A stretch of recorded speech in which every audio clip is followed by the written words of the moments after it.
Hello everybody and welcome to the stream, and guys on Discord, your voices are now live. Thank you for joining us. This is the introduction and let's call it the guide for the virtual airline, the Skymatix virtual airline, and we're going to use that instead of a PDF document.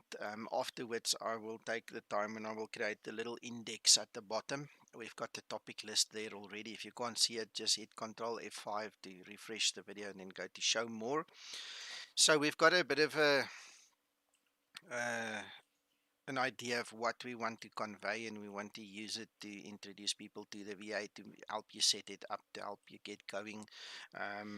We obviously use Explain, but I'll briefly chat about P3D and FS2020 as well. I'm not too familiar with FS2020. So Martin, do you use FS2020 with the VA? Yeah, recently I've been using it a lot, yes. Okay. Do you also have to install a plugin, or do you just connect through the client? Is there a specific way? Just a quick question. On the ACARS, you just have to change your settings. That's all. Only on the Okay. ACARS, yes. Yes, All right. yes. Okay. All right. So it's basically it's Explain that needs the plugin. Okay. I just needed to ask that. So while Explain is loading, we're not going to fly or anything yet. Let us quickly start looking at the VA, because that's why we're here. So I'm going to just quickly get my Edge to pick up in the OBS software again. And you know what? Let's go do it this way. Display capture. Then we have full screen. So, Bapino, welcome. Steve, welcome. There's Paul and Krister there on that side as well. Welcome, everybody. I hope you're going to consider joining us if you haven't. There's no rule that says you can't fly for more than one VA unless you are part of a VA that has such a rule. We don't have such a rule. The VA here, just to give you the basic lowdown, is we don't expect you to fly once a month or even every 2 months, but we expect you to fly just once in 90 days. If you do not fly once in 90 days, you will be put on leave. But the easy way to get out of it is you log in, you file a flight, you go fly the flight, and the moment the ACARS logs that flight or you do a manual Pirep, you will be reinstated. So it's an automated process. The idea behind this VA is to have a place to have fun. It shouldn't be a chore, it shouldn't be another job. Okay, and way too many VAs out there have got this idea that you actually work for them, and then they come up with all kinds of silly rules and things, and it kind of defeats the object of having a safe place to just go have some fun. And another thing that we do here is we also allow you guys to submit and suggest routes for the VA, as long as it's a Class C/Class D aircraft capable route, if the airports can handle it. And if you want to add it, if we don't have it already, then obviously you can make that suggestion, and that's done through Discord. Maybe a little later on I'll just show you how that works. So again, it's the whole idea here is not to simulate a particular airline.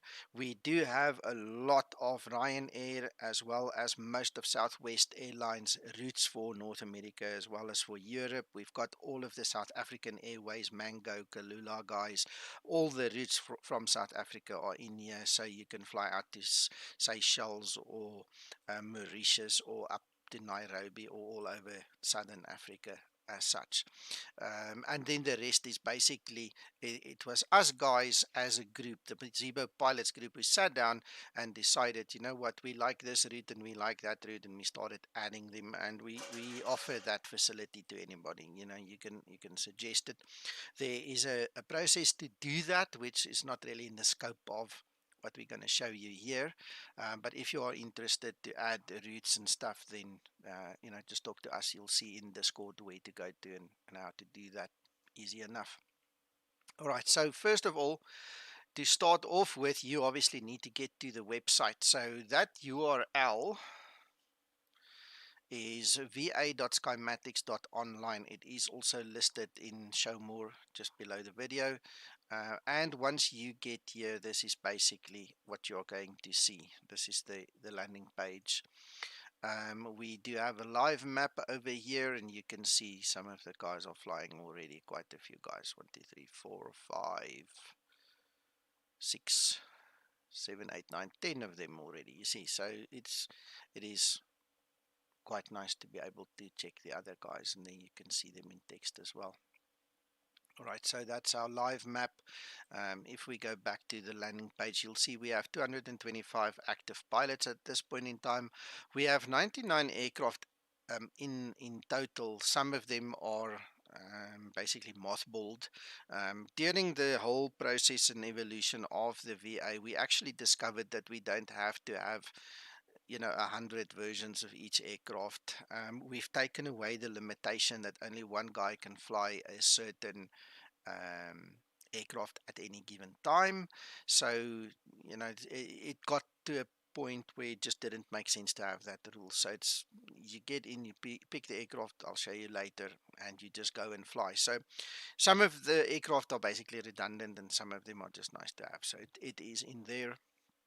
So as of December, I think we started about the 13th or the 14th of December last year.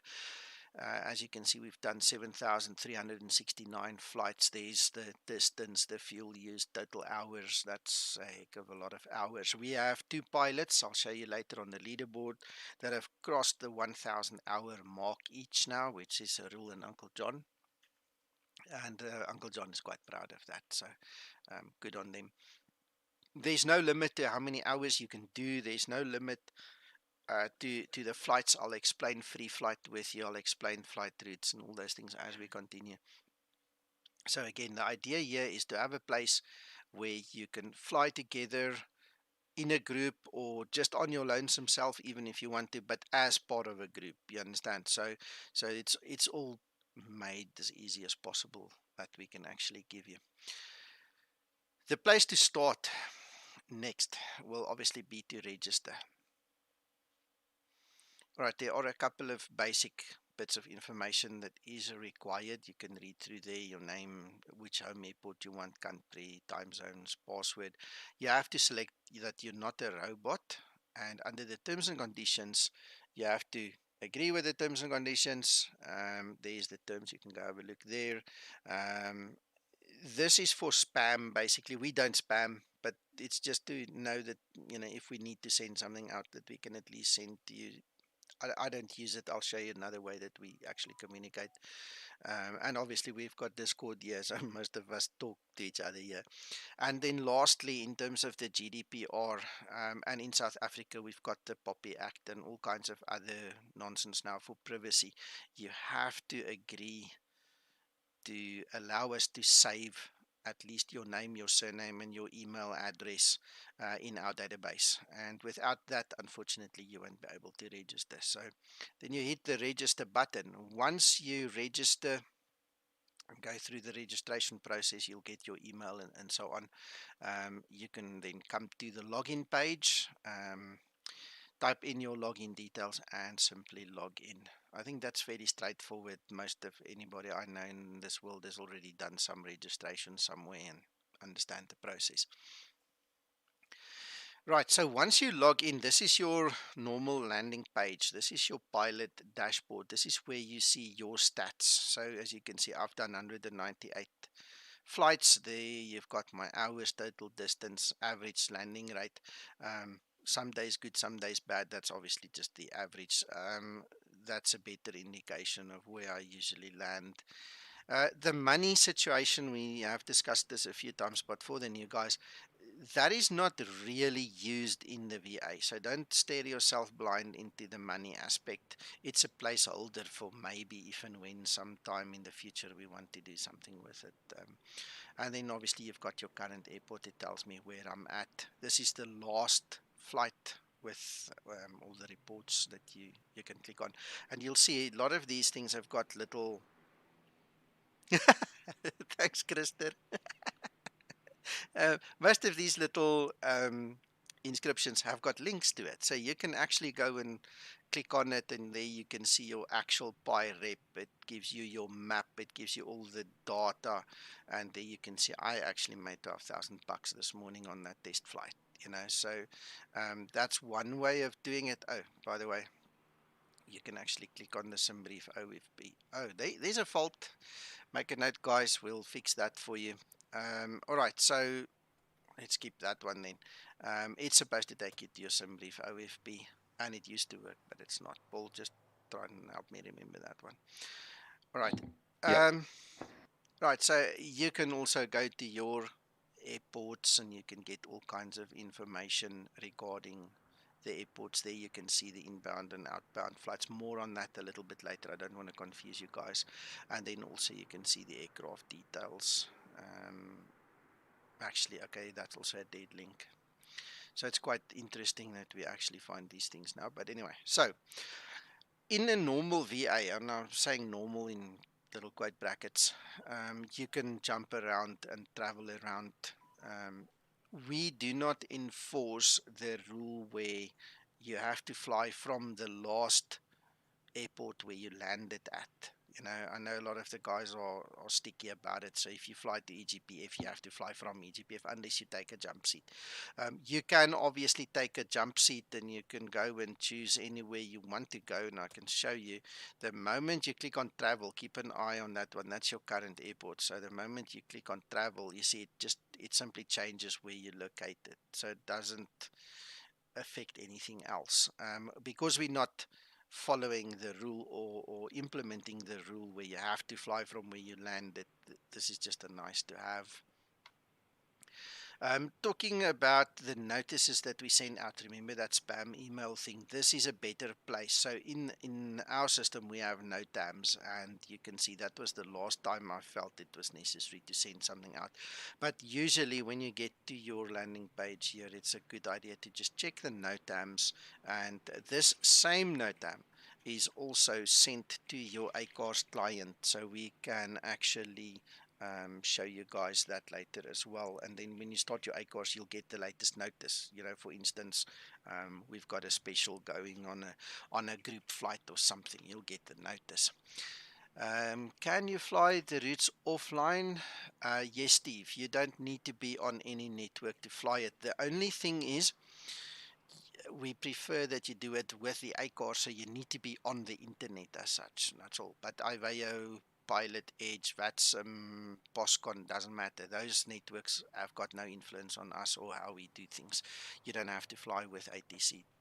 You can sit in your lonesome self or by your lonesome self in your office or study or whatever you want to call it and just enjoy yourself. You don't need ATC. All right.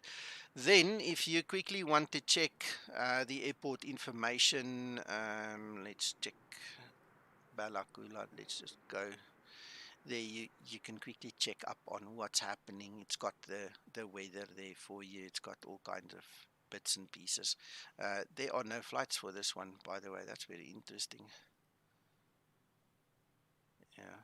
Steve, like I said earlier, we want to have a place where we can relax. You don't want to come from work and be all stressed out and, then you have to deal with the wife and the kids and then try and find time to go and do a second job for no money.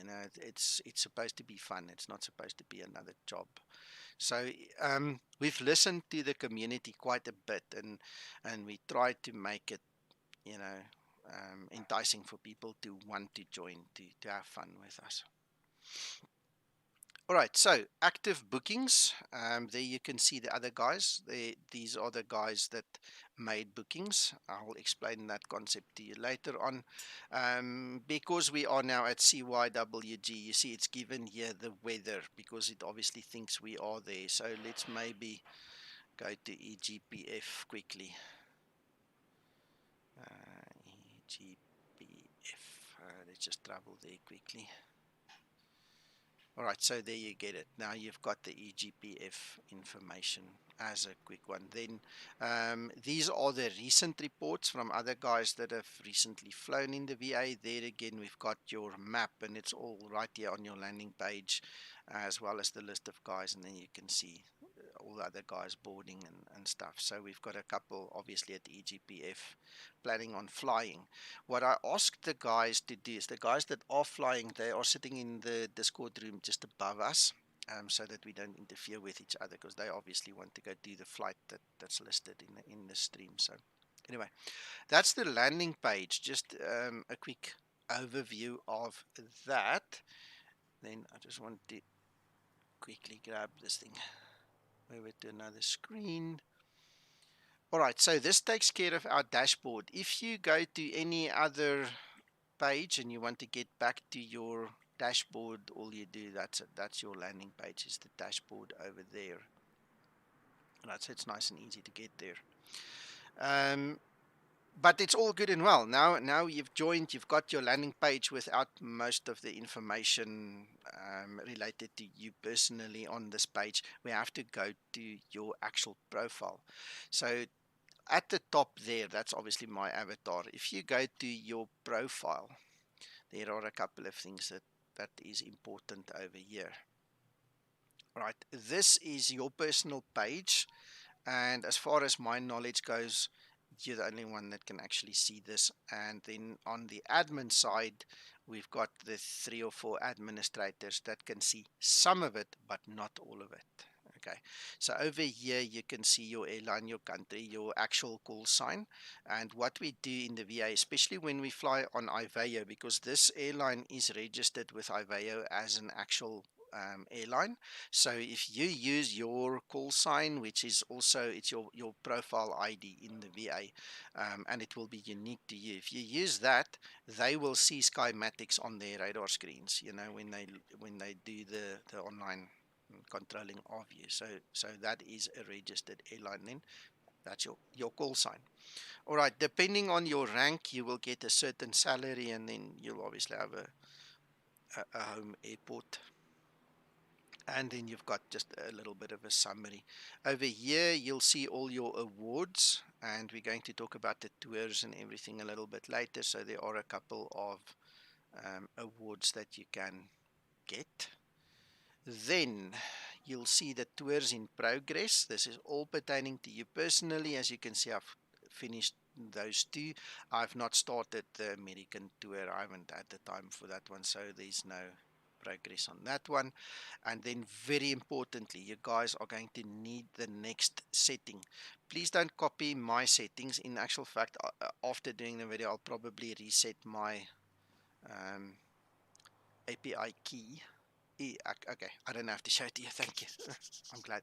So you're going to have to click there on that show key. How do we do this? It doesn't go to a little hand. Oh, there's get a new one. I'm going to click it. If you guys see it, I'll reset it. I'll get a new API key. I'll reset mine. There we go. Okay, so you click on the little I. All right, now the API key is very important. I'm going to show you why in a short while. And that is also unique to you. That goes into your ACARS. And that is how you marry the ACARS to the website, so that when you log your flight, that it actually allocates it to you and not to Peter down the road, So that's very important. And then obviously you can just hide it again. So I'll ask for a new one later, just for safety's sake. So, right. Over here, this is where we are obviously going to get the new one. That is where you can download the ACARS config. Right, I want to see if that actually works. I've never used that. That's actually new for me. We're back. Hello everyone, we're back. Okay, hello, welcome. Right, okay, so as you can see at the top there, it's downloaded settings.xml. Okay, now I understand what it is about. Okay, I'll tell you in a short while. Right, so we're gonna just quickly scroll down, make sure we didn't miss anything here, and then we can go there. So, the way it works is you need to, donkey, I was just given my dinner, so that'll just have to wait there for a second or two. Okay, so the way it Nico, works, yeah? Yeah. I'm wondering, would it be better if we mute you here on Discord and watch directly from YouTube? Because I think there's a huge lag and it's kind of hard to follow otherwise. Well, yes, just mute yourself here on Discord. That's all. Follow on YouTube, Okay, by the way. Okay. Yeah, thank you. Sorry. no problem. It's supposed to be about an 8-second delay, but you never know with these guys. Okay. So how it works is basically twofold. I'm not going to show you the manual way. I don't want to confuse you guys. So we're going to get into the ACARS just now, and then we're going to install it, and I'll show you.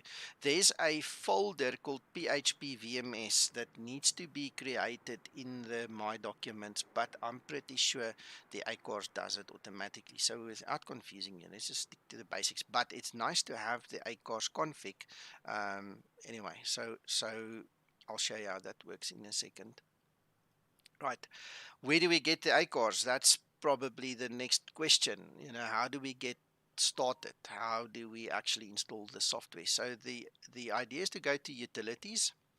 Under documentation, let's just talk through that quickly. We've got the rules and the policies and all these things. It's their legal requirement, I suppose. Then we've got the Zibo stuff, all the Zibo, the install guides, all these things are there. I don't know, my one just started downloading stuff, but anyway, it's probably all just that stuff. So utilities, then we go to downloads. All right, so this is the ACARS software. So I'm going to download this ACARS software now.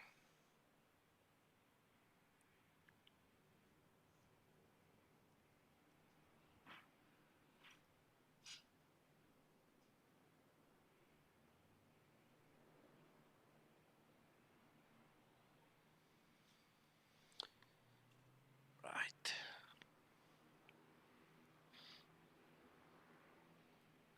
So for demonstration purposes, I'm going to quickly drag it here. Right, so that is the ACARS. And there is no installer, guys. There literally isn't any installer involved in the program. What you're going to have to do is you're going to basically make a folder. Let me just call it ACARS. And then you're going to extract everything into that folder. Now that folder can be on your desktop, in your C drive, your D drive, your E drive, and in any other folder that you choose. What is important, and I'm going to just get rid of the fluff. What is very important is in Explain, you have to go to your resources and plugins.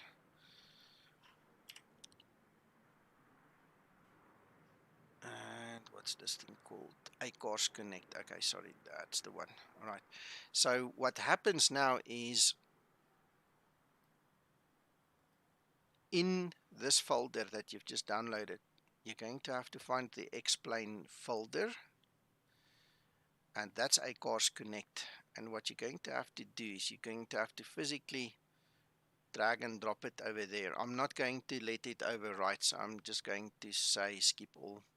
Right, because I've already got it. But it's very important for Explain to install this. For P3D and FS2020, you don't need to do this step. This is specifically for the Explain guys. Okay, so once that is in, that is how the ACARS is going to interface with the ACARS and the website and the Explain itself. Okay, so that's very important. Your next step that you need to do is you need to just create a shortcut to start the program somewhere. So from ACARS EXE, you can then go and just rename it, call it whatever you want, and then you can fire it up.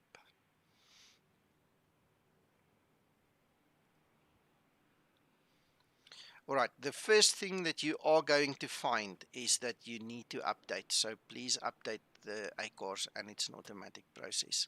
The ACARS that's in there dates from December, and we get updates like every second or third day. It's actively being developed, so it's very important that you guys update the software.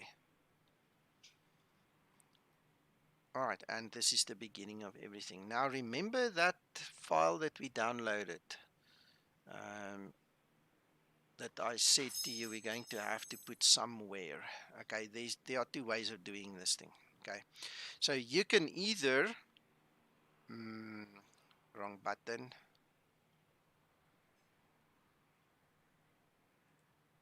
just want to close that.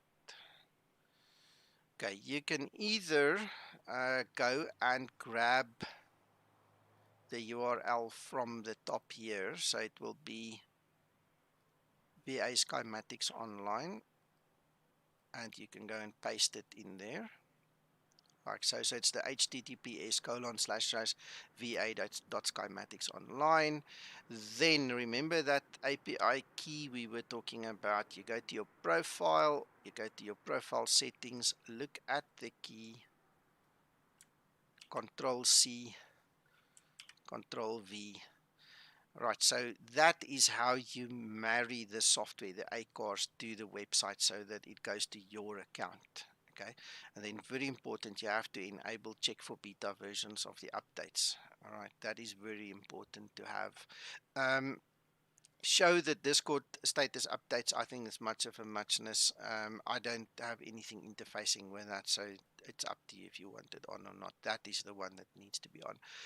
Automatically check for scenery changes. If you are like me and you keep on changing the regions where you fly, it's going to drive you absolutely bonkers. Don't put it on. I'll rather ask that you take, periodically an update, and I'll show you how to do that as well. So it's the second step from here on anyway. So the next step is then obviously we're going to tell it explain, and then we're going to have to browse to our explain install, which is that one. Nico, Yes. quick question. If I don't use the scenery changes, how does it affect the ACARS? It will basically have a problem because it cannot track the gate numbers and it cannot track the actual airport. And then what happens is if the airport isn't in the database, it's going to tell you that you can't file the flight with the ACARS because it can't find the airport. It's going to tell you you're at the wrong airport, basically. Oh, okay, clear. Thanks. All right. So once you've got all of this, I would suggest just hit the save button quick. All right. So it saves your information. All right. And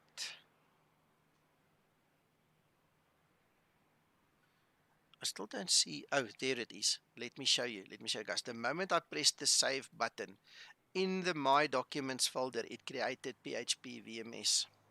So you can either do it this way, or you can go and create PHP VMS, and then you can actually, you see, that's the file we downloaded earlier from the profile. You see that one, download ACARS config. You can just drag and drop it in there, and it will contain the information for you. All right, so it's either or. It's up to you which way you want to do it. You get the same results at the end of the day. There is also one instance. Sometimes the guys in the past have complained. They open the ACARS and it closes immediately. What usually happens is that little file in your PHP VMS My Documents file, that thing goes corrupt, and all you do is you just delete it. So you can re-download it, put it back in place, or you can just refill in all the information to get it again. So either or, it's up to you how you want to do that. So the next step is now going to be, you need to scan your scenery. So if you change between the different simulators, you're going to have to scan the scenery. If you change scenery, you're going to have to scan the scenery. Okay. What I do as a normal rule is I go into my X organizer with Explain. I enable everything. Then I do the scan, and then I start switching regions on or off, because in the ACARS program, it will have all the current information, and whether I switch anything on and off inside of Explain is irrelevant. But when I add something, I go enable everything again, rescan, and then I've got a complete database. So my database inside of this ACARS is always up to date. That's just how I do it. Right, now this can take a wee while. So while we're waiting, let's continue. All right. So once that is done, we can show you the rest. Let's look at a bit of an overview of the rest of the VA, because currently you now know how to get there, how to register, how to log in, what's important in your profile and your dashboard. But let's look at the rest of the VA then. So what we want to do next is we just want to look at the airline detail. So over here, guys, I'm obviously going to show a couple of names and things. Hope you don't mind. Otherwise, we'll have to make a plan. But anyway, it's it's basically a list, and it goes on and on. Like you saw earlier, there's like over 200 pilots. All right. The hubs is something that's also a placeholder. We don't really use hubs right now. It's not enforced that you have to fly from a hub or then make flights from a hub. It's a nice to have that we have at this point in time. Then we've got the fleet hangar. All right, over here. Nico, Yes, Paul. I noticed that there were transferred hours there. What's the story with those? Oh, we didn't speak about that. Let's go back. Thank you, Paul. Just want to quickly see. Where did you see that? It's on the dashboard. It was on the pilot's list, I think, as well. Hang on a second. Let's go to the profile. Airline details, pilots. Oh, there it is. There you go. There you go. So under your profile, transferred hours. If you guys have flown for a different VA or are still flying, like I said, there's no rule you can't fly for more than one. If you have hours that you want to bring into our VA, all you do is you send me a screenshot of your hours and then we'll add it for you. As easy as that. Okay, so you can just send it via Discord or email, and then we basically put the hours in there. Thank you, Paul. All right, so that's the actual hours I've flown in the VA, and that is stuff that I've transferred from outside from all the different other VAs that I've flown for. So it's just nice to have.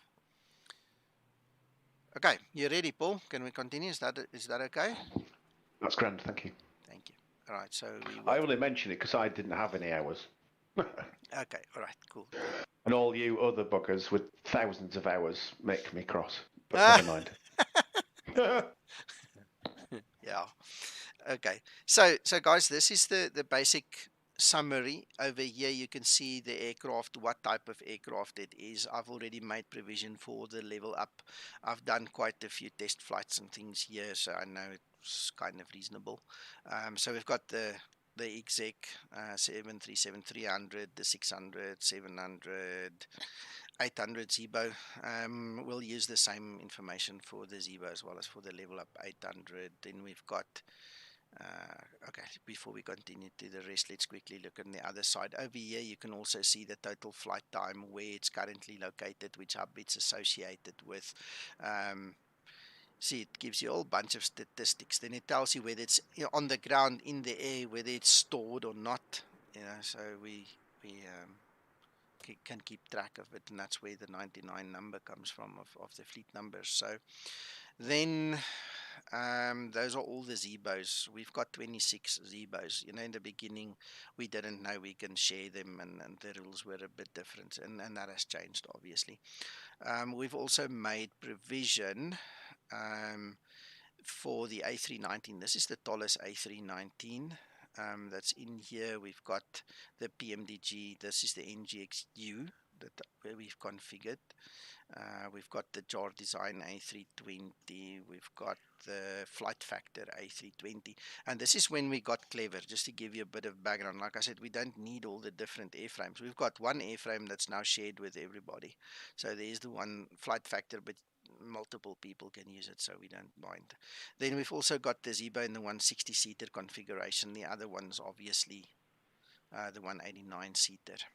And there's a significance to that, I'll explain just now.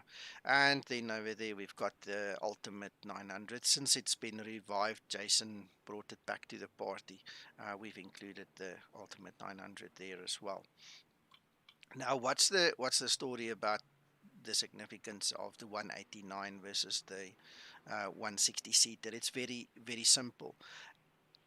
Each one of the aircraft here that you can see, PMDG, the jar designs, the flight factors, the dollars, Zebos, whatever, each one of these ones are linked to a specific profile in Simbrief. That profile is tried and tested to be true.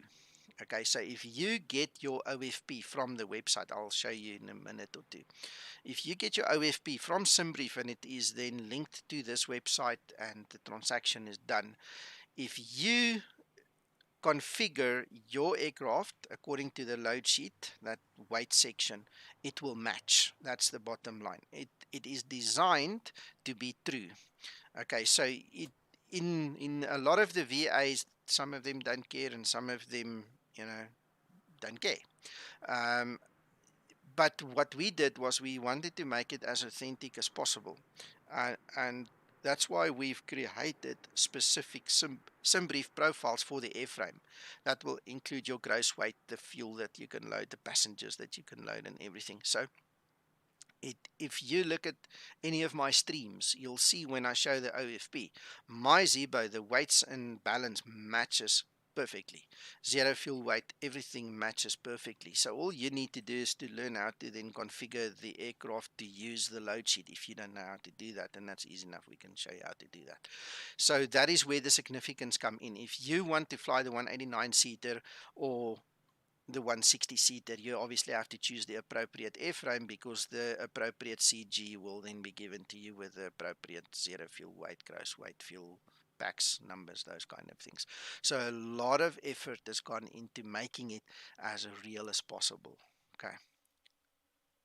Any questions? Are you guys happy? Not so far. Okay. Good. So then next thing, airline details. I think this is still also to be finished. This isn't done yet. Okay. We basically concentrating, just as a recap, on the Zibo class C and D kind of aircraft and routes. We do have a couple of long haul routes in there for the A330 and stuff like that. And then we've got the tours and the training stuff. All work in progress. That'll come later on, so we don't worry about it too much right now. In terms of the airline ranks, Mako, I'll check just now again. We'll go back there. Thank you so much. Guys, Mako is the programmer behind the scenes who made it all happen. Let me show you. There you've got his name as well. You see. So thank you, Mako. Okay, in terms of the ranks, this is just to show you the hours, the different pays, schedules that you have. We've got two different pay structures. If you do an ACARS flight and file the flight through ACARS, or do a manual Pirep and all these kind of funny things. So also then you've got different fleets that are allowed and so on. There's only basically just one difference. I think that's the A330. So that's not too important now. Let's go back to the airline statistics. Let's look at Skymatix. Clicked at Mako. Let's see. Okay. I was expecting something to populate on the previous page, but obviously, there you go. That's obviously working. Cool. All right. Enough about that. Let's look at the Airline Awards. All right, so we've got awards for number of flights, for number of hours, for the tours. So we've got the European tour, the inaugural tour, the IVA World Tour, and the USA tour. And so these are the awards that you will typically be able to get in your profile if you go to your pilot awards. Depending on which one you finished, it will start to populate.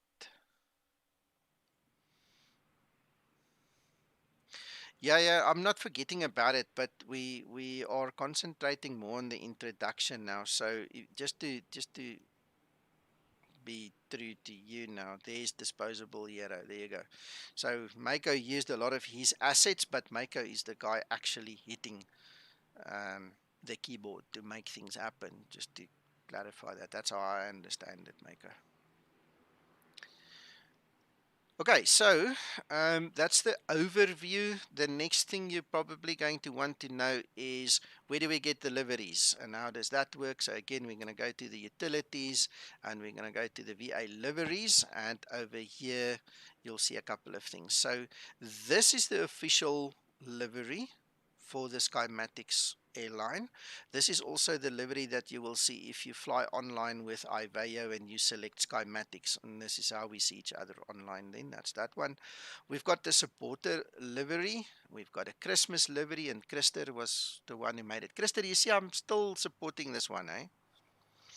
So that's the Christmas one. We're going to use it a few more times, I'm sure, as time goes by. Yeah, I'm already starting planning the Christmas flights. Okay, cool. Cool, yeah. Thanks, Mako. And then Jared, as always, you guys must have seen this. He's created a couple of tablet skins for us. And I mean, we'll help you install this if you don't understand how to install this. It's straightforward. But this is the basic Zibo ones, and then we've also got the Flight Factor one, which George made for us. We are planning on making more liveries to include the other aircraft that's in the list as well, but obviously it takes time, you know, and effort. So at least we've got the Flight Factor and the Zibo covered at this point in time. So that's where you get the liveries. And let me just see quickly. All right, we don't have to worry about the about us. You guys can go read there. Right, so I think the next step is now going to be what's next? How do we start? Where do we get the flights? How do we do the flights? So let's start with operations. Under operations, you'll see we have flights, bids, free flight dispatch, as well as the Pireps. I'm going to talk you through that just briefly, and then we'll get into more detail. So if you click on flights, this is typically how you're going to find a flight. All right, you've got a location that you can choose. You see already a list of flights. I mean, let's see how many pages of flights there are. Now let's go to 206. We need to do that first. Okay, so there's 206 pages worth of flights like this one. And like we already said, you guys are welcome to suggest ones that we've not added yet. There's bound to be plenty, but we started somewhere. So if you look at the actual flight number, that is the flight number. That's your IATA code that you will typically see as a passenger. And that Sky, that is part of a tour, so that doesn't really count. Let's quickly find a normal flight. Let's go back to page 1. All right, let's quickly see. All right, so that's IATA, and this is ICAO. All right, so this can be substituted to be the call sign of the flight if you don't want to use your actual account number or profile number of the VA. But guys, there's a big request. Never ever in the ACARS or in a Pirep change any of these numbers. It is vital to link them to the database. And if you guys change these numbers and make them some other fictitious thing, it messes the database around a little bit. So we'll talk about that a little later as well. So anyway, this is your basic flight page. All right. You can then also search on different criteria. If you have a flight number, let's use 473. So, I've already clicked it. Okay, so let's just search on 473, for instance. There you go. There it tells you that is the flight. All right. If you want to, you can select a certain flight. Let's make it easy. You can obviously type in where you want to go to EGPF. This is the boarding flight we've been doing for 3 weeks, right? So let's just search on that one. I'm saying that tongue in cheek because we've flown the heck out of that flight. So anyway, there you go again. That's ICAO, that's IATA. This is this is the to. It tells you it's a passenger scheduled flight. It gives you the normal code sticks, and that's the leg number, obviously. Right, so now it gets interesting. You can now click on that little button. It will open the flight details for you. It will tell you which aircraft is allowed on the route. There's no specific notes. It gives you a distance. It gives you an estimated flight time. And just to make you guys appreciate some of the stuff that's gone in the background here, we actually used a very well-known airlines dispatch formula. So we allow a certain amount of time for taxi and for all kind of things. So this is a block time basically that you guys have there. That's not air time, in flight time. So it's literally the block time supposed to be taking into account real world operations. All right, it gives you a suggested flight level. Now, speaking of not changing this kind of information, it's vital to leave that alone. This is something that you can change, and also the route is something that you can change. All right, so this is a suggestion. It's not cast in stone. You can change your flight level based upon what Simbrief gives you or your own fancy. You can also change the route. Okay, you can't change the from and the to, obviously.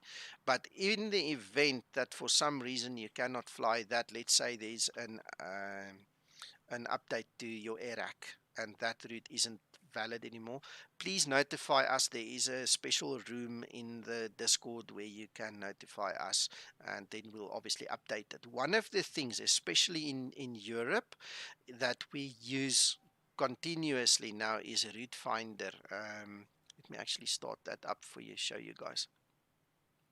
So this is the paid version of route finder, and this has got a very interesting little two buttons that you don't get in the free version.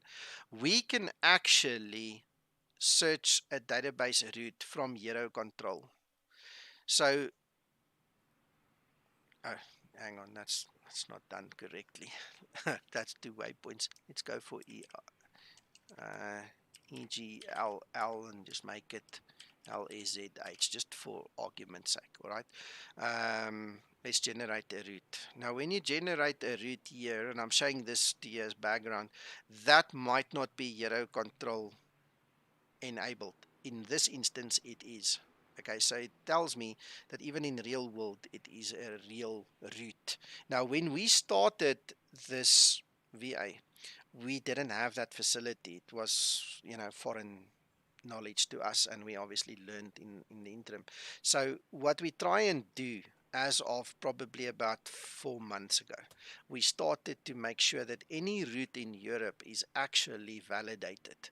And if the initial route does not work, we then literally go into the database and we go find the route that works, and then we copy and paste it to make sure that it's a real valid route. All right, in terms of the United States, what we do is we use Flight Aware. All right, because we obviously want to make things as real as possible. So let's make it KBOS to KMIA, for instance, and then we go find the route. And I'm telling you this just as background so you guys understand that we really try and make it as authentic as possible. So we literally go and look at the one that's flown most frequently and typically copy and paste it. So most of the routes as of about 4 months ago will be through real world ones. All the routes in South Africa are already real world ones from day one, because we had access to the real world ATNS routes as published by the government agency. So we'll look at something like that. And if you ever come up with a route, Uncle John always asks, please just give the from and the to, the departure and the destination, because this is typically what happens behind the scenes. We go and verify everything to make sure that it is current with the current AIRAC and complies with real world operations. In the event that we cannot confirm it, then obviously we take what we can get. As easy as that.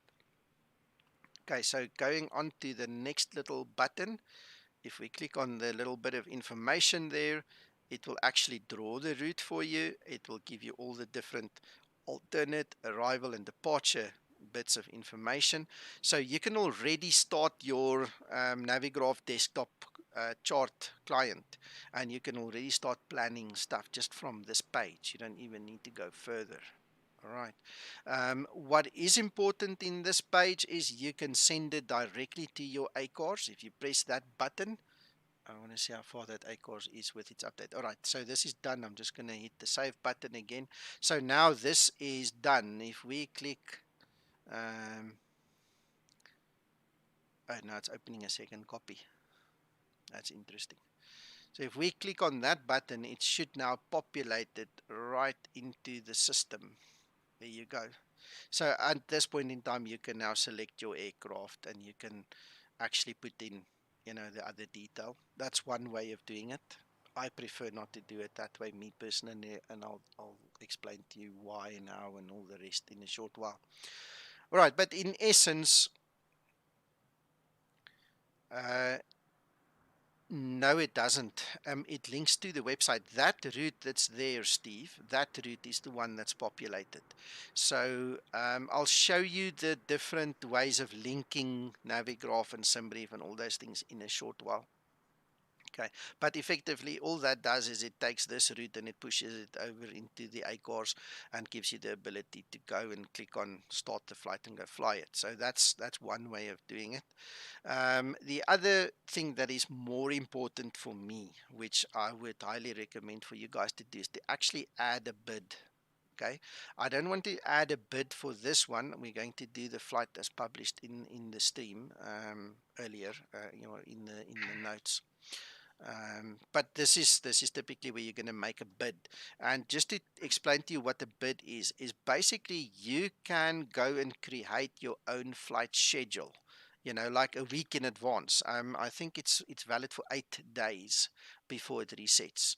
So you can go in and literally pick the one flight after another flight and add your bids, and you can find them in the bid section. So I'm going to show you how to do that now. Paul, is that you trying to get my attention in the background? It wasn't, no. Okay, I'm just checking.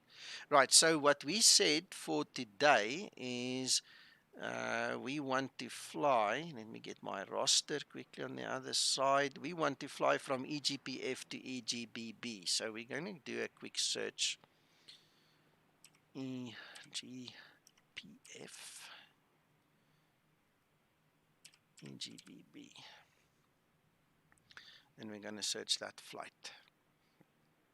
So the quick thing to do is going to be to just quickly add the bid. All right, so you'll see now it takes us to the bid screen. All right, now there are a couple of other ways of doing this. So let me go back to this side. Let's just can you actually delete this? I'm not sure. Let's just refresh the page. Hold on. Okay, that's a way to clear it. Okay, so now let's go to EGPF. Okay, so you want to fly from EGPF. You don't know where you want to fly to, so let's see what we can do about that. If you click search, it's going to give you a list of all the different flights that is now departing from EGPF. All right, as you can see, that one is in the bids. It's now marked as red, so we know that one is in there as well. But here's a clever trick for you guys. If you want to maybe search a little bit differently, you can click on EGPF or you can click on the other one, doesn't matter. So it takes you to the airport screen. You've seen this a little bit earlier as well in the stream, inbound, outbound flights, but look at this. You see the flight map. You can actually now see the flights that are available from Glasgow. So you can click on the little bubble and you can click on the next one. And you can then also, if you click on the actual flight route, you can see the different flights. So there it goes to LTBJ and LTBJ back to EGPF. And here's the clever thing about it, right? So we want to fly to Birmingham. You can literally go to EGPF, EGBB, click on it, and it takes you to this very page where you can click on add and remove the bid as well. So you can do it graphically or you can do it through the list, whichever one suits your fancy. If you go to flights and let's take EGSS for instance. And we go to Stansted.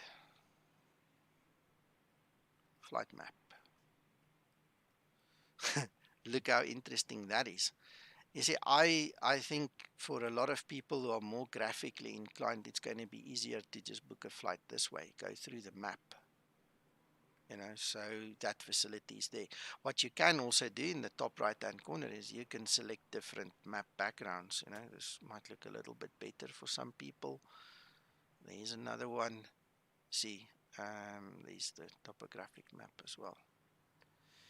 So those are the ways of actually finding the flight. So what I would suggest is then from the flight, get your bid. Okay.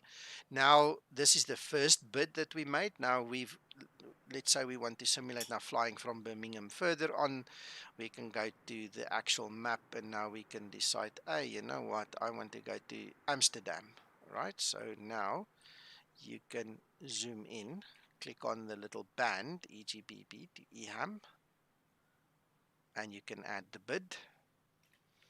And once you get to your bid screen, you see now you have a small schedule that you're busy building for yourself. And as you complete it, as you fly from one point to another, it will automatically remove it. And then you will see your report in your dashboard. So there you can see that was the previous flight. I went to EGPF. Go back to bids. Now that will be the next leg and the next leg. So this is one way of creating a nice schedule for yourself. What comes next? We now know what we want to do. The next thing obviously is going to be to go and create the Simbrief flight plan. Now remember I said if you go to the I, you get the actual route information. There's the actual route that you can copy and paste all the different informations. There's the picture drawn for your alternate arrival and departure weather information. So you can decide. You can either start in some other tool on the outside, iVelasoft, EFB, Navigraft desktop charts, whatever you want to do on the side. What I would suggest is do not go to Simbrief, because Simbrief is fully integrated into this website. Okay, so we're going to give all the Simbrief information to the website.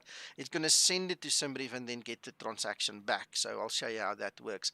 But for instance, if you want to do one of the other two, I personally, I like going to the desktop charts and then just starting from there, you know, just filling in the blanks, and then I have somewhere. But I'm going to show it's also built into the website. So what we want to do is we want to go to our bids, and there you see create the Simbrief flight plan. Remember that load to VMS ACARS, that's just the new, the old one I showed you, just sends the blank information through there with the bare minimum information. All right, if you want to file a Pirep, we'll get to that button later, but for our sake right now we're going to use the create Simbrief flight plan. So the very first thing that you need to do is you need to go and pick an aircraft. So let's just take I don't know, TDM. Right, so that's the Zibo 189 seater, and we proceed to the flight planning stage. Now, for those of you who are familiar with Simbrief, you'll see this is a basic rendition of it. It's the basic information that you're going to fill in on the Simbrief website anyway, and the idea here is to fill in everything on our website, and then we click on generate dispatch. It's going to do the transaction with Simbrief and then return the OFP for you. So let's do that. In order to assist you, I mean, obviously we can leave everything at auto. So the departure and arrival runway, that's the basic flight route. It's not going to, break anything if you just leave it like that. For me personally, I like to have a little bit more control. So I would typically go to the METAR for the departure and the METAR for the arrival.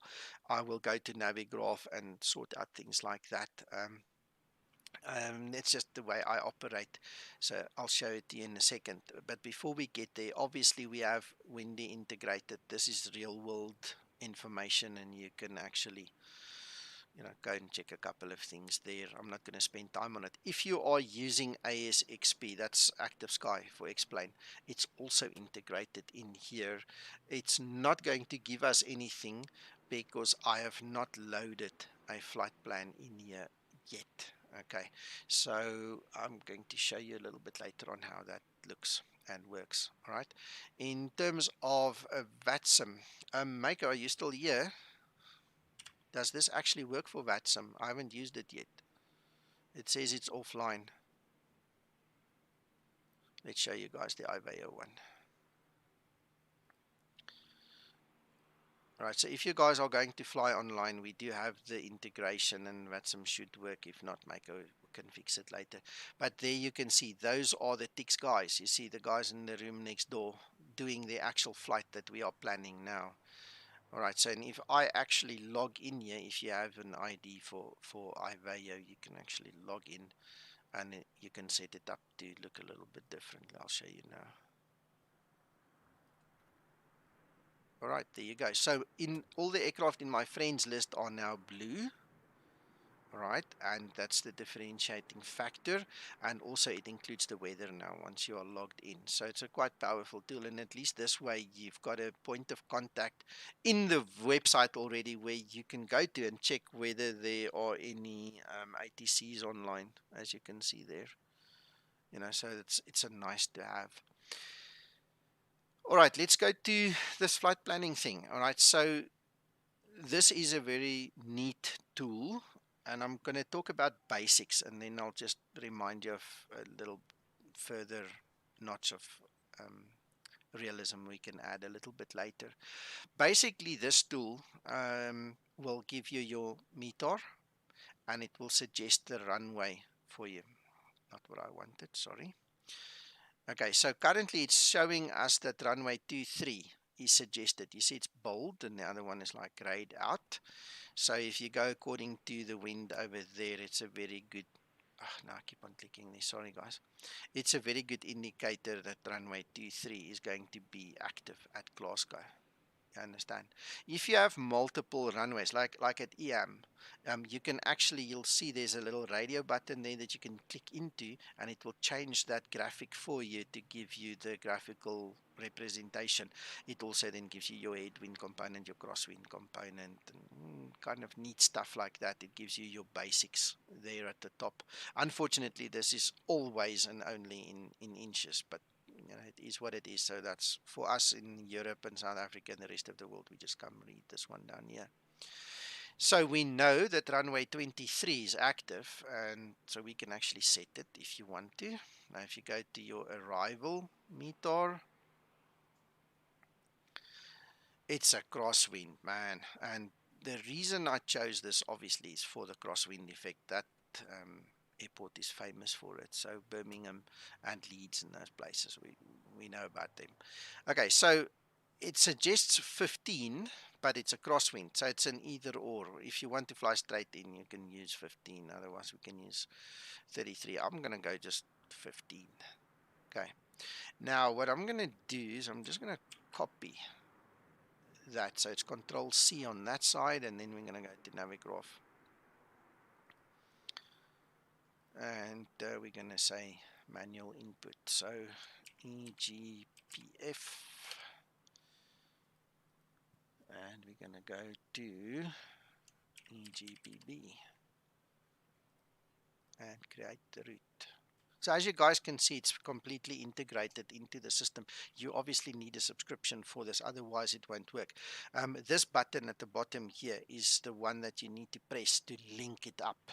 You can't link it up from this button. Please take note, you have to click that button. It goes to your account, you link it to the website, authorize it, and then it will work for you. Right, so we copied the flight plan, and what I then do is I just go into Control V to paste it, and there you can see it's busy drawing out. It made it nice for us. So if we cross-reference again runway 23 and runway 15, we can select 23, and that's the departure. Alright, so that looks neat.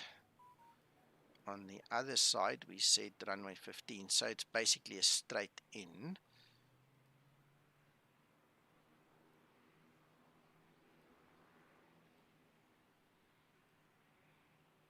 Let's go for final.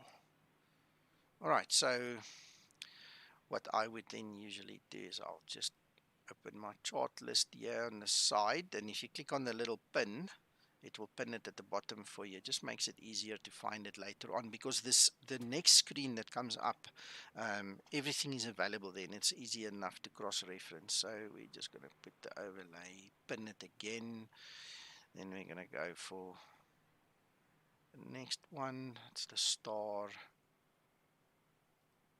That's our ILS, and then we'll quickly pin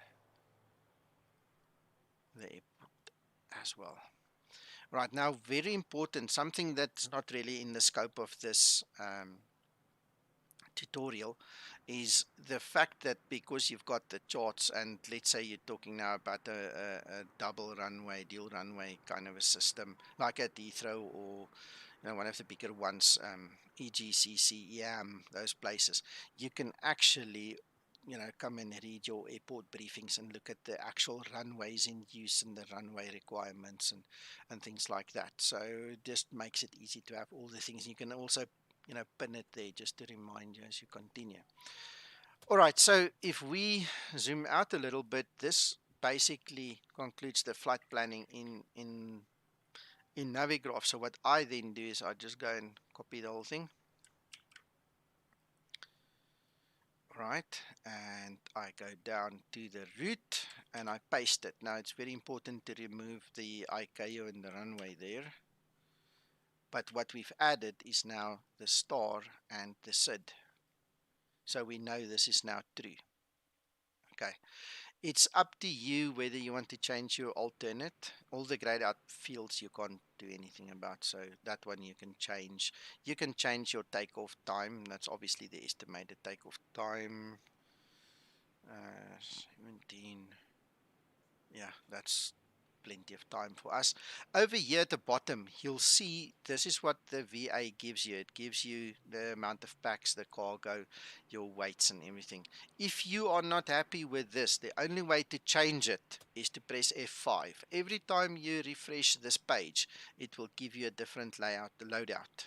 Okay, and the reason we do that is you don't always want to fly with a heavy load. Sometimes you want a lighter load, and there's certain parameters running in the background that will interchange the information here. And just remember, press F5, that will change it for you. Right, so moving over to the next section, we have a policy. Flight less than 2 hours, we use a cost index of 20. Longer is 40, and then over 4 hours, you can use the LRC option, your long range cruise option. Again, this is all the Simbrief stuff. It's basic stuff. Contingencies 5% or 5 minutes. We use 5%, obviously. Reserve fuel 30 minutes. That's your standard ICAO minimums. Right, tankering. Not required for this flight. Over here, your flight level options. All right, there's a little note that you can read through as well. Not important right now. You can do that on your time. On the flight level, you can either specify a flight level, or you can go to plan step climbs and you can simply disable and re-enable it. Right. Unfortunately, this is a programming limitation, nothing we can do about it. But once you have it on the enabled and that is grayed out, basically what you are saying to Simbrief is please pick the best or proper flight level for this route. Simbrief will then do the calculations and give you a step climb if necessary, or suggest your actual flight level for the route based upon the parameters. So it's going to look at your loadout at the bottom here. It's going to look at the route. It's going to look at the winds. It's going to take all those things into account because that is grayed out. And it's going to come back and say to you, okay, there you go. This is the flight level we suggest. Right. If you want to change any of the stuff at the bottom here, your units, kilograms to pounds, this is where you can change all these things. All right. You can switch it on and off or whatever. When you are ready, I'm going to quickly just make it a bit smaller and then go down. When you are ready, this is where the magic happens. So we're going to send all the information to Simbrief. There you can see the normal transaction is happening.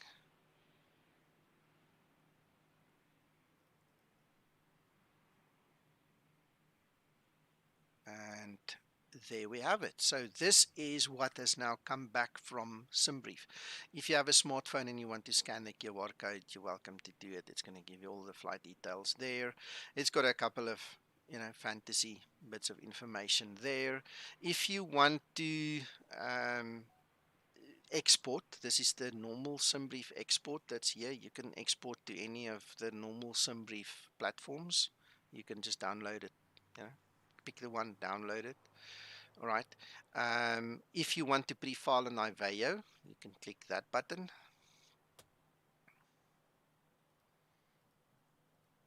And there's the pre-file on IVAO. There's just one trick on IVAO, guys. You need to make sure to drop the 10 unless you want to use this as your call sign in both altitude and on the system. A lot of guys miss the fact that this value, TIX 0001, needs to be the same number in your altitude client. All right, it's going to be the same with the VATSIM client. You have to use a valid number. So in my instance, I just get rid of the 0 because in my altitude client, I'm only known as TIX 001. To have that extra 0 is kind of a tongue twister. Once I'm done here, I just click submit the flight plan. So I'm pre-filed already. When I start my altitude client, I just want to delete the old one. Well, Nico, yeah. I don't know if it's relevant, but I have noticed as well you have to modify the passengers on board as well. For X-Plane you have to -7, and for FS2020 you have to -6 passengers. I'm not aware of that. I'm really not aware of that. Yeah, X-Plane -7 and FS2020 you have. It's not that important at the bottom. Yeah. In X-Plane, it gives 7 more passengers on Avio, and on FS2020, it gives 6 more passengers. Okay, but That, I think that's persons on board. That includes the crew, I think. yes, exactly what I wanted to say. That's the difference. That, yeah, it's not packs. That's persons on board. So those are the souls. That includes the 7 crew. So I've been flying on Avio without pilots. Okay, good. Thank you. You've been droning them from home. Okay. Okay, well, Okay. I learned something. yes, Martin, I'm thankful that it happened. It's a bargain that it happened. So thank you for that. Now we've answered some other people's questions as well. All right. So anyway, that takes care of the pre-flight. I just want to see if the VATSIM one works now. We need a pilot.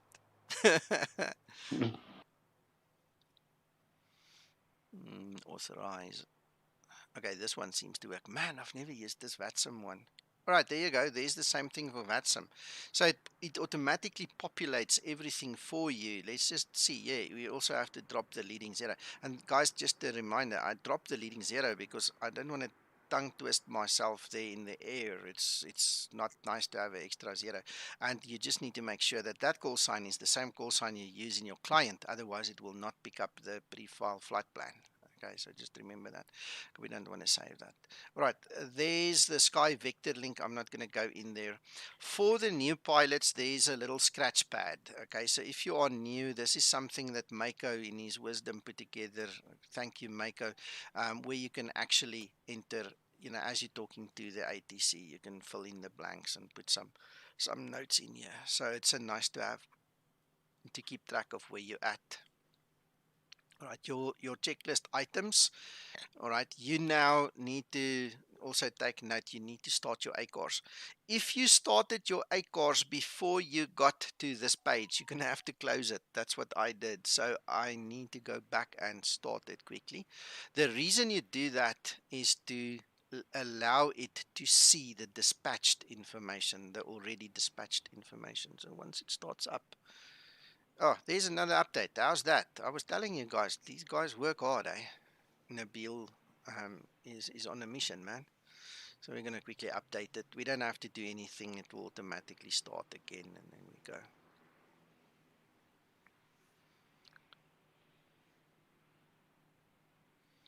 All right, so what we need to do is we need to go to our magnifying glass. And there you will see it, EGPF, EGBB, and all you do is you click on load. There's the second bid. You see the bid is there as well for the second flight that we made. And there you go.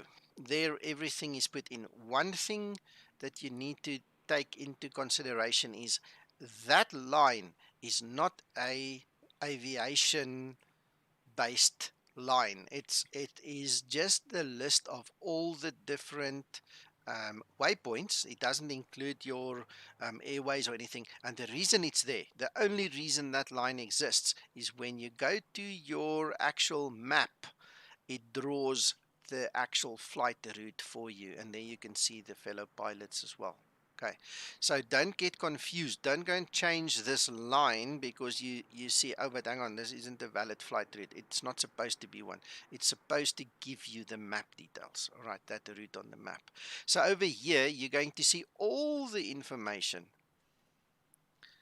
Incognito, yes. You don't have to be on any network to fly. You can sit at home alone in your study and just fly the route. As long as this little ACARS program can talk via the internet to our server, it will track you and you can file it. You don't need an online network like VATSIM or IVAO to do that. Okay, next, the other thing I would highly recommend at this point in time is to just ignore the lights rule. We will see in the ACARS that it picks up on light errors and all kinds of stuff. We don't enforce it. So the easiest way to do it is to switch it off and to hide it. That's it. End of the story. Now, once you are in your aircraft, all you need to do is click Start Flight. You can click that button anytime before pushback. All right, or at least if you forgot, I've done it on the runway, before takeoff. Parking brake set, push the start button. As long as you're on the ground and it recognizes the airport, it will take it. But don't forget to press it. Okay, because if you forget to press it, you're going to have to do a manual Pirep at the end, which we're also going to show you guys. Okay, so that is now lying in wait. All right, so you're welcome, sir. You're welcome. If you go back to the home page, let's quickly talk about this ACARS just while we are at it now as well. Is you can see your current location, your total flights, your flight times. And remember I said we send the same communication. That NOTAM comes and sits here. So if there's something important that we need to get out to you for some reason, you're going to see it right here as you start up your system. All right. Yes, yes. And since Uncle John built that into Linda, and if you can hear her speak in the beginning, you'll hear she tells you to start your ACARS. Okay, and what she means is literally press that button so that it starts logging the flight. All right. This is obviously that second one, your flight. This is the flight info. And once you click start flight, that will turn into end flight. And then later on file flight. Because once you've ended the flight, you literally have to file it with the VA. In other words, send the information that was gathered onto the website so it works, and registers the flight for you. In the magnifying glass, we were here earlier. This is where you find all your flights. Okay, now the bids will show up automatically. And if you are on this page, after you've done the dispatch, you see there is your OFP from Simbrief. Okay. Once you are on this page and you click the load, it will immediately populate all the fields according to this load sheet. All right, according to the OFP. So you don't have to worry about changing anything. It's all going to match. If you want to, I suppose you can change the payload and things, but well, why? There's no reason to do that. Okay. So the next one is going to be the briefing. That shows your OFP. How's that? That's nice, eh? You don't even have to go to the website to see it. It's all right here for you. There's your payload. There's your takeoff weight. There's your fuel. There's your zero fuel weight. And remember I said earlier, our airframes are loaded with the correct parameters. So what you see here is what you should have in the aircraft and vice versa. It should perfectly balance. There shouldn't be any discrepancies. The only difference usually is just the takeoff weight. We usually at the ramp, we have 200 kilograms more, 100 or 200 kilograms more, and that's your taxi fuel. That's all. But by the time you get to the runway threshold, that should be valid, which is the way it works in the real world as well.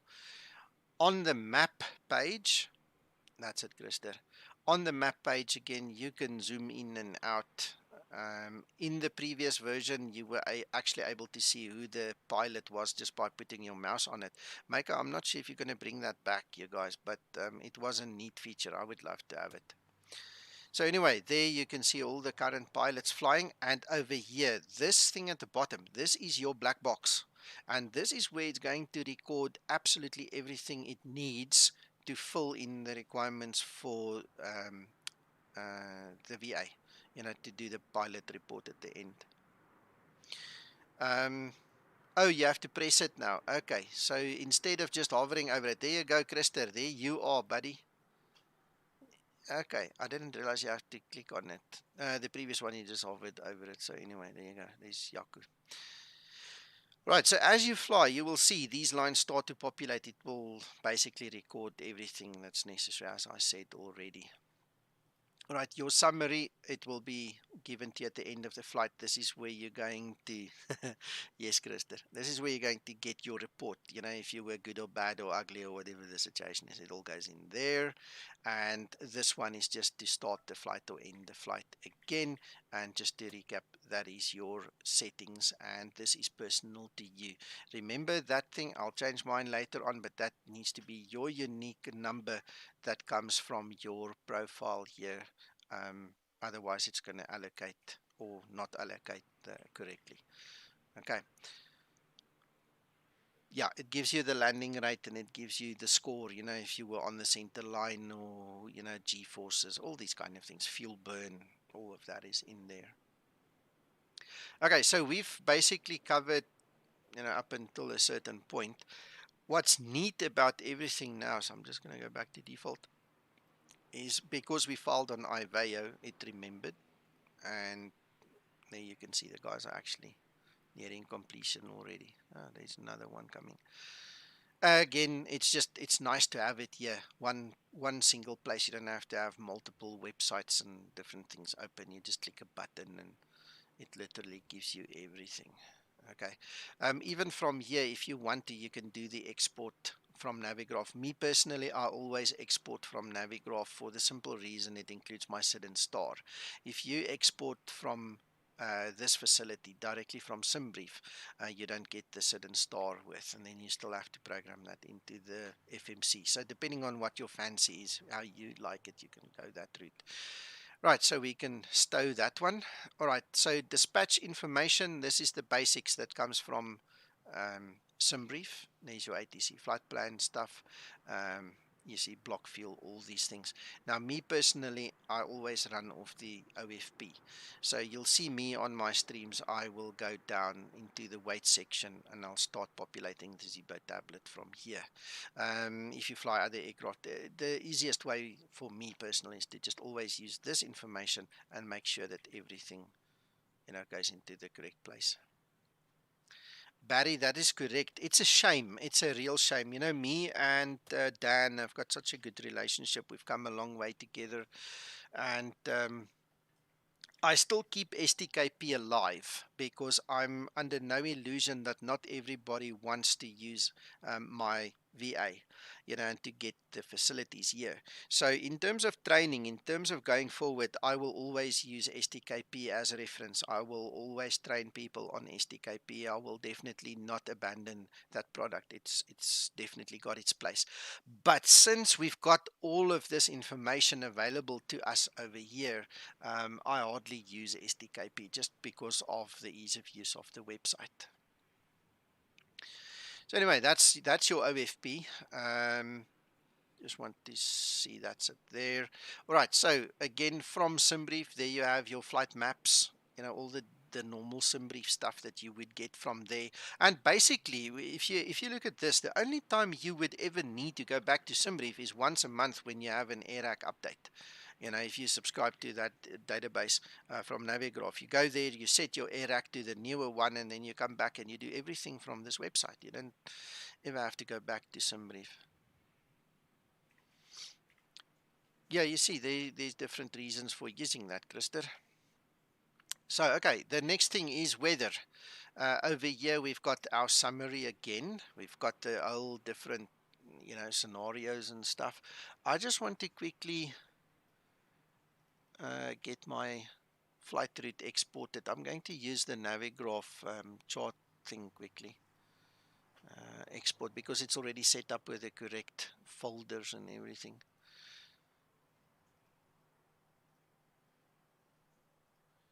Right, so if you go to your STKP and you click on load, then we're going to look for EGPF, EGBB, right? Now let's just go and have a look, see at the OFP. What flight level did it give us? Look there, you see flight level 250. Okay, so now we can put 250 in there and just hit refresh. And we can go to the briefing, and it actually tells us your selected flight level has the most favorable wind, so I'm happy. There's the actual route now. the moment you have your actual route in your Active Sky XP and you go here,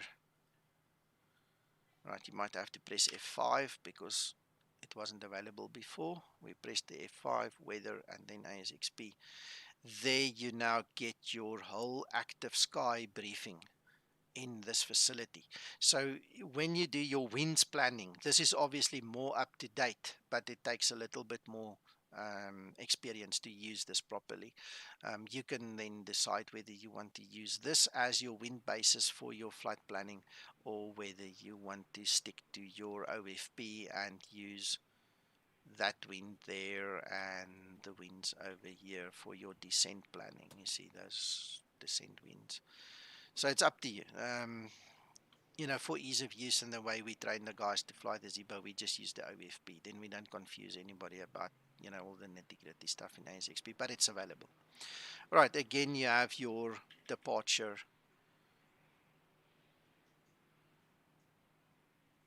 I'll show you now. And your arrival. Okay, now one thing that this website does not do, guys, is it doesn't automatically update. So when you do your descent planning, especially if it's a longer flight, just press F5, it will refresh so that it gets the latest information, and then you go to your destination again. All right, so just remember that it doesn't do that automatically. All right. Okay, Steve, let's go to, I presume you're talking about the export, right? So if we go to the very top, you can go to Explain 11 and you can click on download. Right there, it's downloaded.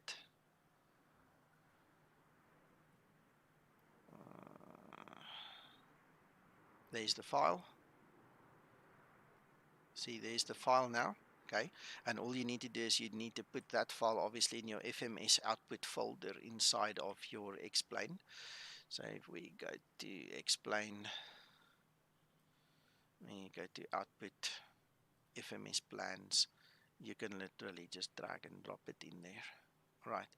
The difference, like I said earlier, is this one with the 01 that comes from Simbrief does not include the information for the SID and the star. This one that comes from Navigraft, which I did with the Navigraft desktop charts, that will include the SID and star, but it's essentially the same thing. All right, and that's the way that you would export it. You can pick any one of your normal Simbrief exports, and for our purposes, it could be, where's the flight factor? There's flight factors A320, for instance, and then you can do your download, and then you just have to put it in the correct place. The other way of doing it. Hello, Sasso. Sorry, just want to say hello. Yeah, no worries. Hello, Sasso. Just one comment to make there, Nico. If you download from Simbrief, you have to choose the folder you want to download it to. Whereas if you do it from Navigraft, because Navigraft charts is already pre-set up, it automatically goes into the FMS, into the folder. The other way of doing it, Mac and guys on stream, is you can use the Simbrief downloader, right? So the Simbrief downloader is pre-configured with all my add-ons already, and all I do is I click on export. So it's put everything into the appropriate folders for me already. All right. Even my PDF document. So if I go to my downloads now, there you can see all my OFPs are there. So and that's the one that we just got. So it's there. That's another way of doing it. I personally, especially with the flight factor is a little bit more finicky. I would use the downloader. I don't normally use this facility. It's nice to have it, but I don't use it often. I've just had a thought, which we'll discuss after the stream, Nico. Okay. Before. Yeah. There you go. Christer mentioned it as well. Sorry, Christer. But thank you for that. Yeah, great minds think alike. So there you go. And again, you know, everything is pop up and pop down. All you need is there. And I mean, what I then usually do is I just move this to my second screen. I've got multiple screens, and then I've got everything available to me. You know, it's all in one place. like I said. So once you've done the flight and you have filed your flight, let's go back there. No, that one. And you filed the flight. What will happen is, I'm just going to duplicate this tab quickly. You can then go to your dashboard and you'll see your last report is going to be over there. All right, so you can see it's been accepted. There's no issues with it. If you do a manual Pirep, that's now the next thing. Okay, if you do a manual Pirep, you click on File the Pirep. Okay, and this is especially for the guys using the Macs. Unfortunately, the client, the ACARS client, doesn't support Mac at this time, and I'm not sure if it will ever. That's a bummer. It's a sad heart sore, but one of those things. If you click that File the Pirep button, let's just go back. See that File the Pirep button over there. All you need to do is fill in the blanks. So you need to fill in the flight hours and the minutes. You need to fill in the distance that you flew. You got to give it the flight level. All right. You can obviously check that these information pieces are correct. You have to put the block fuel and the used fuel, and please don't forget to put your passengers and cargo values in there, because typically that's also why people get a negative value in their finances, is they forget to actually fly passengers when they do a manual Pirep. All right, if there's anything special you want me to see, you can just type whatever it is. Yes. So cargo should be in kg or in pounds, or it automatically Cargo. detects? Cargo. But all you do is you just hit the button there, you know. You can count it or make it 250. Damn it, I've pressed the press the enter button. Okay, so it's now complaining. So that's a good thing as well. It's good for training. So fill in the blanks, and then obviously when you are done, you can, press the button. I'm not going to fill in everything. Okay, so what I also recommend, guys, is click Save Pirep first. Once you save the Pirep and it takes you to your Pirep page, you can then submit it from there. If for some reason something goes wrong in the transaction just by clicking Submit, you're going to have to do it again. You understand? So for me, I just feel much better if I save it first and then submit it. All right, and then basically what happens is it takes you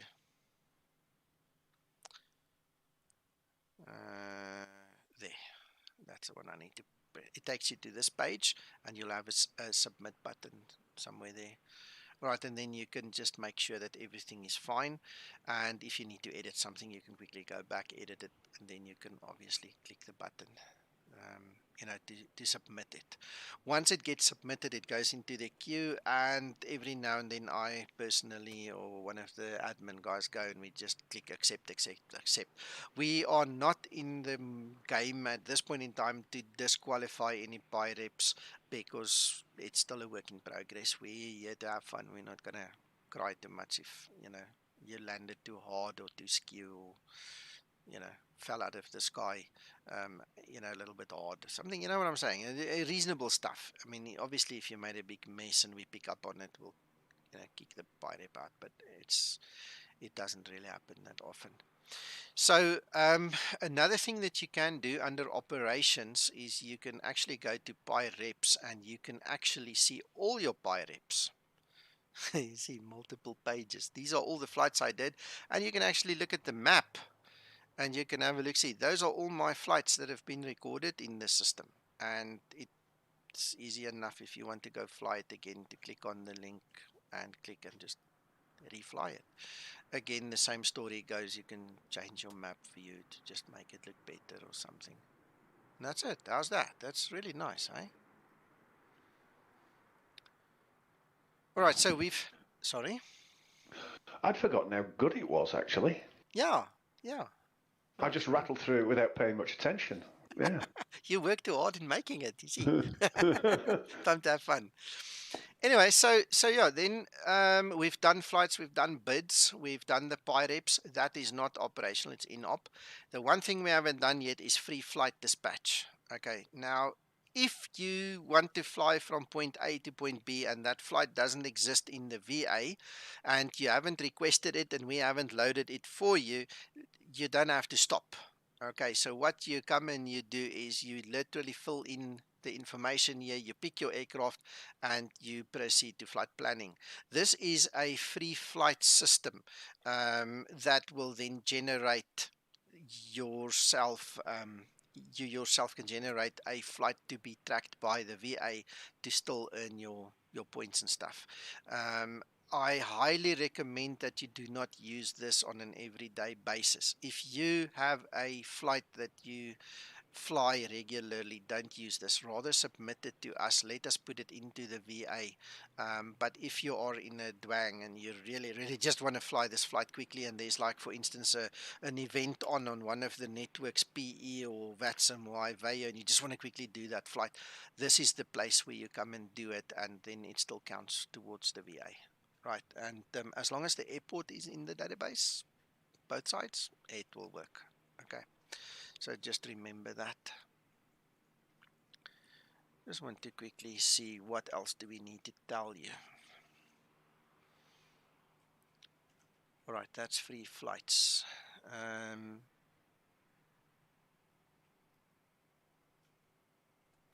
All right, the next thing we need to talk about, we've got two small things left to talk about, and then we're done, guys. Thank you for sticking out so long. It's long-winded and all, but I hope it's got, you know, answers that you guys have been looking for.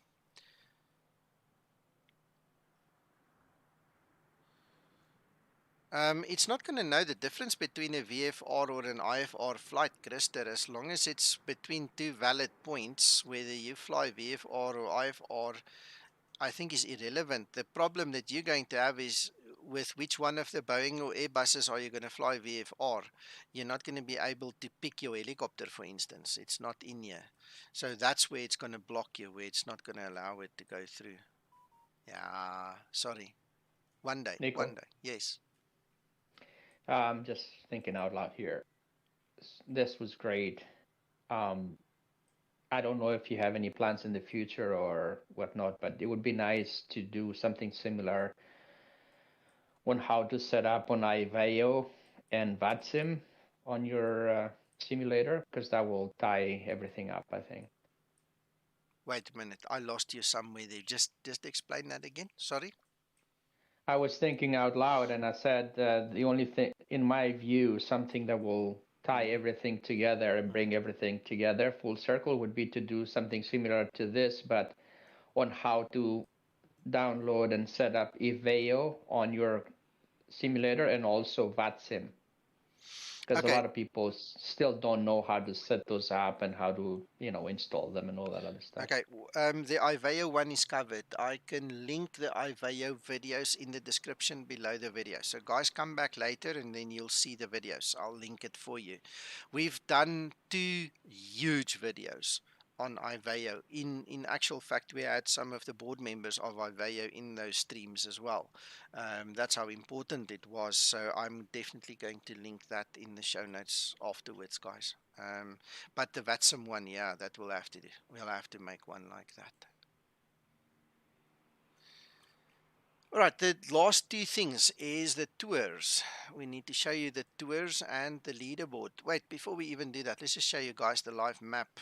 There's another live map button, as if you haven't seen it enough. There you go. That's just another way of getting there. So let's go to the tours. All right, so in the tours page, you have the inaugural tour. It started 8th of May and it will end the 8th of May next year. So that one is open. It's a Southern African tour. I'm going to show you just now. Then we've got the IVEO World Tour. Unfortunately, this facility in this website came into play and became available long after we started the IVEO tour. So even if I show you there, I think I did the last 3 or 4 legs for the VA. That's was kind of like a test run for us as well.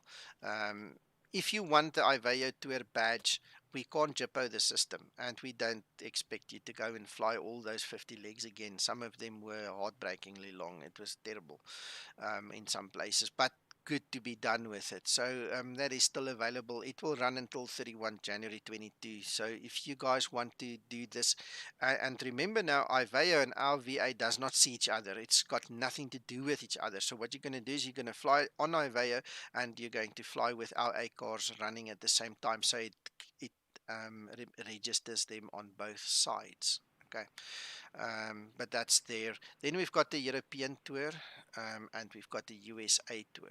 All right, so these are the available tours. There's a Canadian one that is lingering in the background. We haven't really done anything with it at this point in time, just because Real World kept us busy. But if you want to fly tour, it's easy enough to come here. Pick one, and there you go. There it tells you. It basically gives you the map. If you haven't flown a leg, it will be red. If you have flown the leg, it turns green.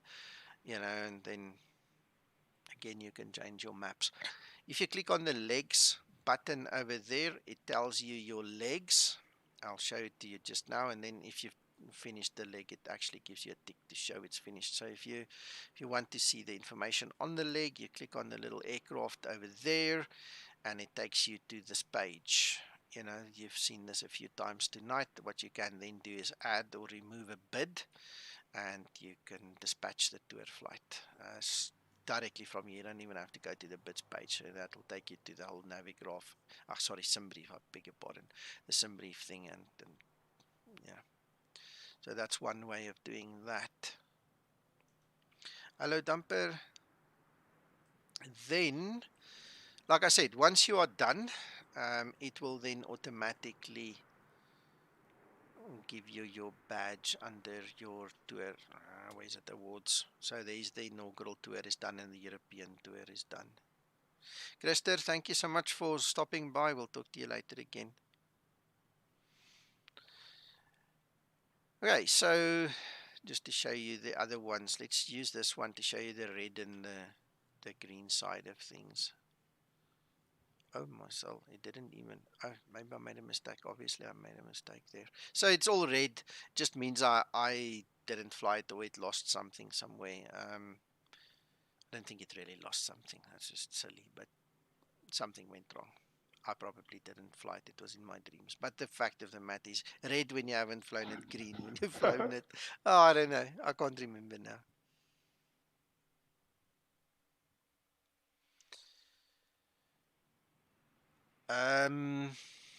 That's a good question. If it will work with a previously configured Simbrief, I'm not sure, and I'll tell you why. Mako must answer that one for you. The reason I think it might not work is because of the way the API is set up.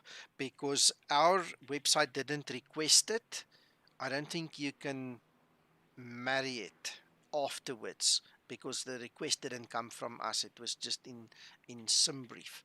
I haven't actually tested that.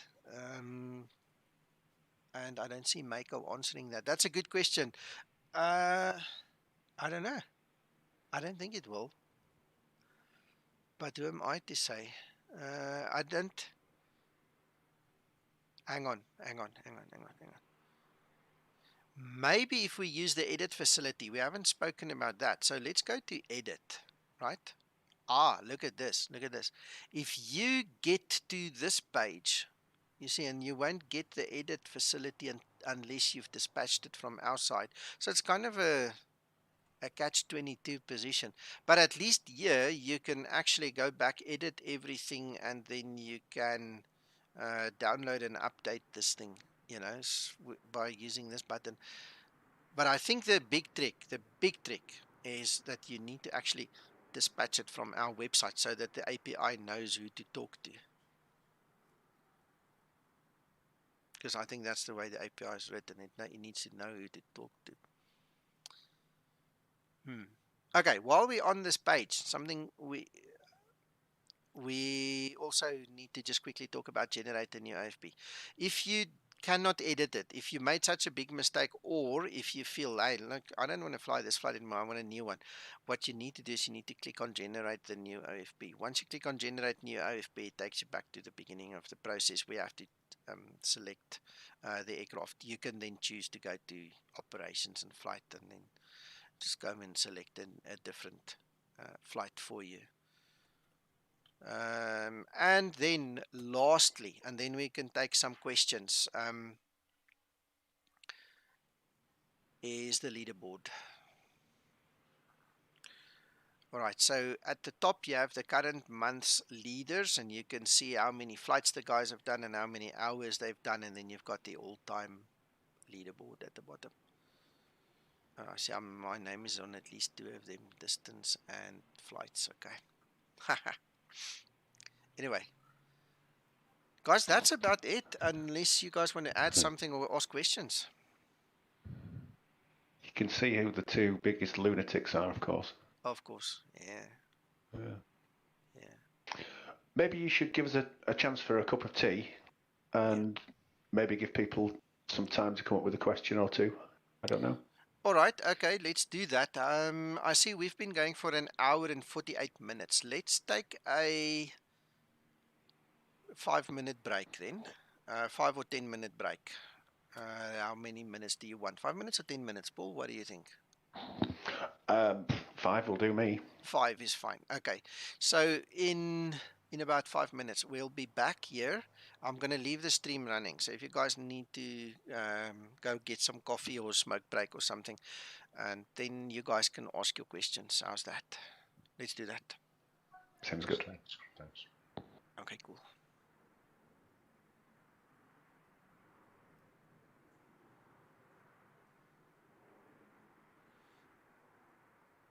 Wow, you can hardly read that. Let's just put it like that. All right, gents, I'll be back.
All right, guys, I'm back. So the moment the guys tell me they're ready this side, we can continue.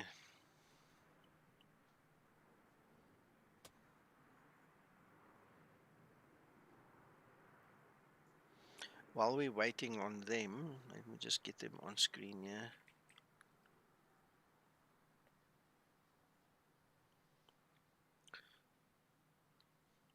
Okay, now see we can wait a minute again.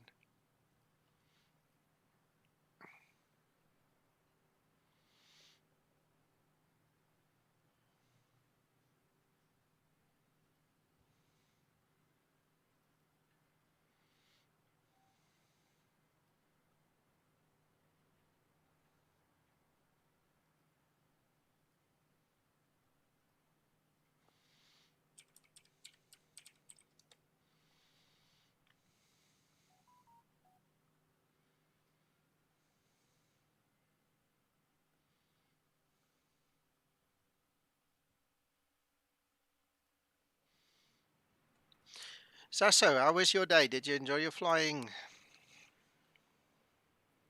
Yeah, absolutely. It was a wonderful day. It was long. It was very long.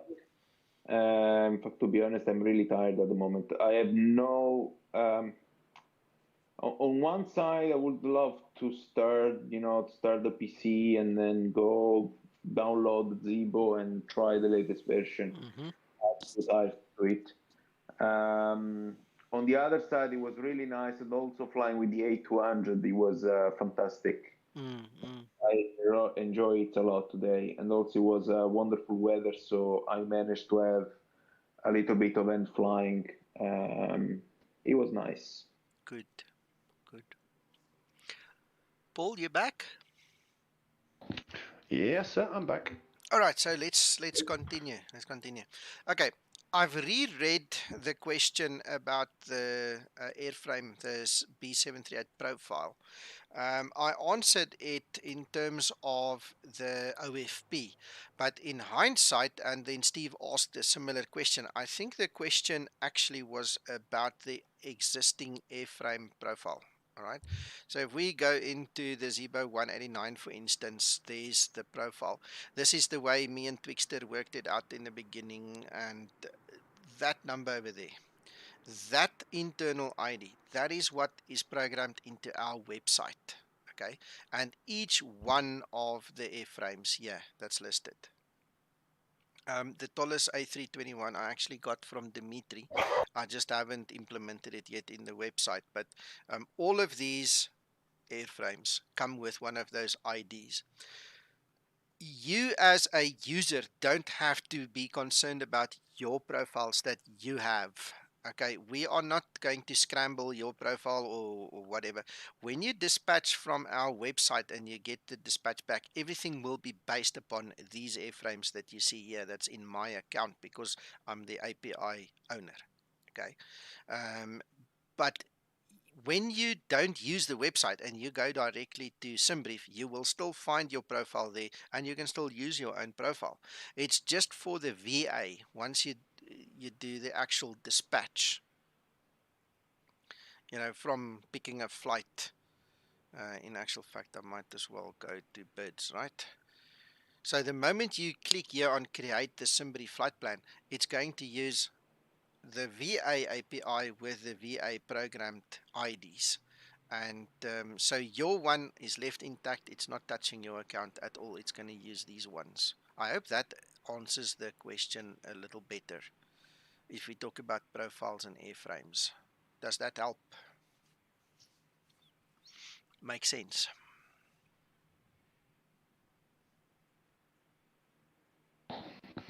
Yeah, it makes sense. It's also a lazy way to use the right weights without having to set your own profile up.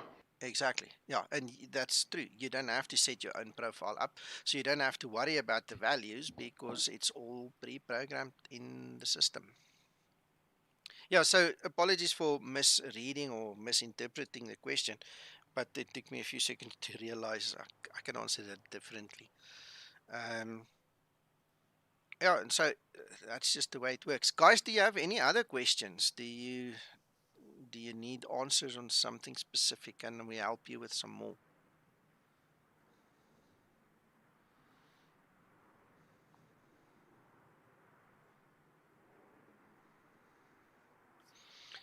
Let's On the quickly. tours, Nico, is it possible for anybody to suggest a tour? And if so, what is the prerequisites? What's the information needed for a Okay. complete tour? Yeah. For a complete tour, it needs to be Class C or D aircraft capable. We don't really want legs longer than an hour and a half. So if you look at block time, maybe, 2 hours max block time. So your flight time will be about 1.5 hours. Me personally, I prefer to fly either clockwise or anti-clockwise, like in a circle kind of a formation. It doesn't have to be a round circle. It can be a pointy, starry circle. But you obviously start at one point and you end at the same point. You understand? So that makes a tour. What we do want is we only want the departure and the arrival ICAOs. We will load the flights because of that principle we spoke about earlier, where we use the Eurocontrol or the real world flights. If it's, for instance, in your area where you stay in the Middle East, we don't have anything, you're welcome to suggest something and then we'll double check it. But it's literally as easy as giving us a departure and an arrival. We start from that arrival and we go to the next arrival and the next arrival down into a circle. You understand? Or a closed loop, whatever you want to call it. It's in the beginning we jumped the gun a little bit and we burnt our fingers with some of the things that happened, because another thing that the guys usually look out for is scenery that's available. So depending on the simulator, and obviously we use X-Plane as our most popular simulator, but we do allow P3D and FS2020 as well. It's always nice to have a free piece of scenery to download for the airport opposed to a payware scenery, because a lot of the guys want to fly to a good looking airport, and especially for X-Plane you get a lot of very nice free scenery. But it's happened on some of these legs where an FSX scenery crept in instead of X-Plane scenery, and then it created a bit of a consternation. So just to make it easy, it's not a prerequisite, but it's a nice to have. I hope that answers the question. Yes, thank you very much. All right. Yeah, so anybody can suggest that. It's just like a normal flight. It just takes a bit longer to do that because somebody has to just double check everything. Excellent, Steve. I see your answer there. Next question, guys. I've got one or two things, or maybe so that I just want to also quickly mention to you guys still. Let me, while you're thinking about the next question, let me just go here to this X-Plane situation. If you look there, it's not just FS2020 that we support. I mean, you obviously have FS6, FS9. That Microsoft flight, I suppose that's 2020, eh, Martin? Yes, it works for 2020 there, yeah. Yeah, and then you've got FS6, FS9, P3D. So you must just remember to set the correct simulator for the flight. If you've got multiple simulators, I've obviously got the three top ones, X-Plane, P3D, and 2020. I've never done a flight with this in 2020, by the way. I just use P3D and X-Plane. But you guys must just remember that. Any other questions, guys? Please don't be shy. Ask away.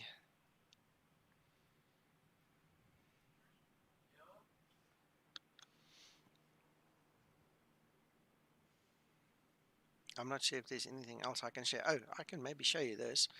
If you prefer, you can change the day and night setting. That's just a nice to have just for the graphics. You can change that.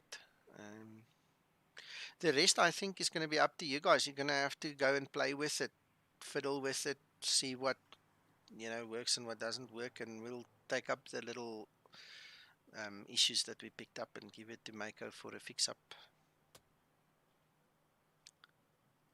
Yeah, it's Nico. Sorry, I'm just going to relax a bit for tonight.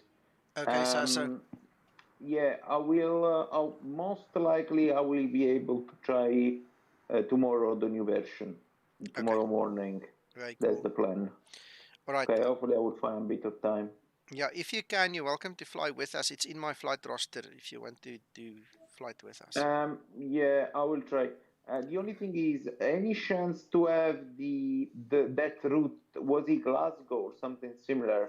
There was a particular route that you were testing. Yeah. Yeah, I'll post it to you, Nick, Sasso. Yeah. Perfect. Thank you so much. Thank you, my friend. Okay. It's been a pleasure as always. Have a good evening, everybody. Good. Sleep Take well. care. Thank you. Ciao. Bye. Right. Well, guys, it seems that we've answered a lot of the questions. So requesting a flight is a new one. You just want a departure and destination airports. Yes, Barry, in the Discord, let me show you. So if you go down to, there's our group for the VA and group flights, right? So the VA contributors, those are a special group of guys that contribute flights to us. Okay, so you won't probably see that, but there you've got the VA route requests. All right, so what you do is you come to this room and you say, hi guys, please add so and so, and we'll take it from there. That's the route request ones. If you find a broken route, you go and you mention it in there. As you can see, every now and then, especially after an AirAC updates, things break. You know, then all of a sudden it's not Eurocontrol anymore compatible, and then we have to update it and so on. So there you've also got a VA chat. You know, there's the IVAO stuff anyway. There's our group flight information. Everything is here. So you must just read through and just start participating, basically. It's almost silly to mention it, but it is well worth checking that it doesn't already exist. Yes, yeah, please make sure. Please make sure. I can quickly also show you this. Yeah, guys, look, you don't have to ask any more questions. We're fine.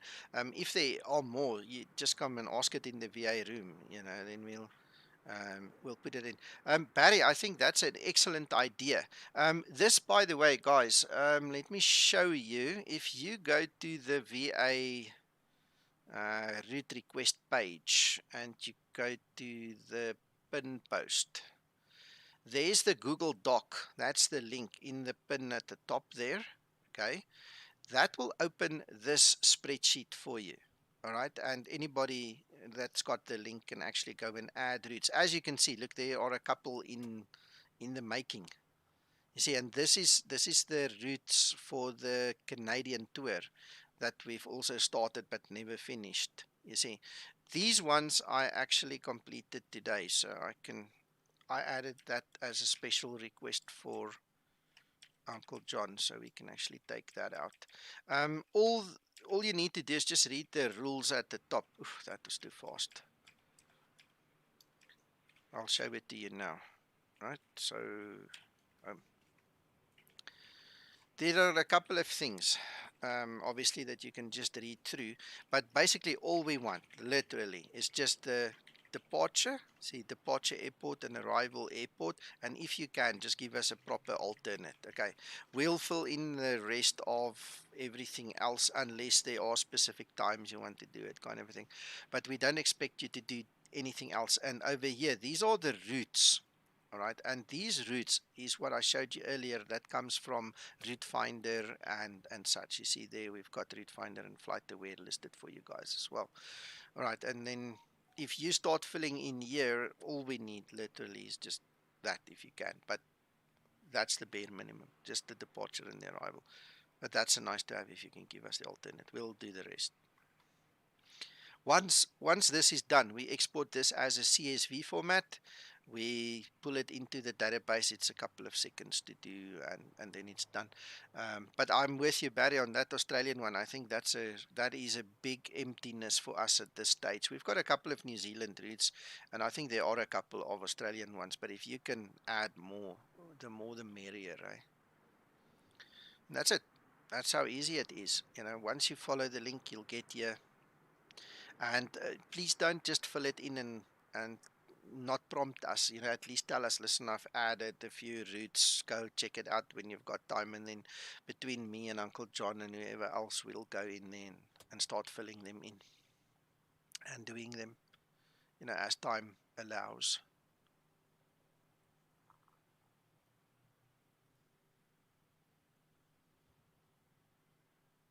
Okay. We'll give it another minute, and if there's no more questions, we'll call it a day, and I'll thank you for everything that you've done, and thank you for listening.